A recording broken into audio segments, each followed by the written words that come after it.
Pada tangan aku ni bag tau. Tapi bag ni special sikit. Kecil macam ni. Tengok kak.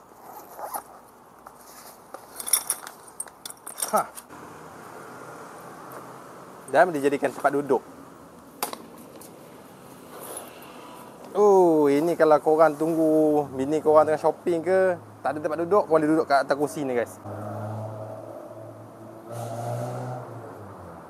Kursi ni juga boleh nampung berat sehingga 100 kg guys. Berat aku 70 kg tak ada masalah. Apabila korang tak nak guna, korang tarikkan saja.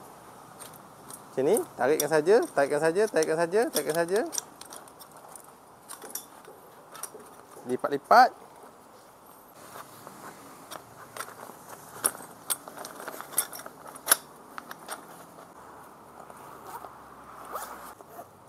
Jadi bag macam ni guys.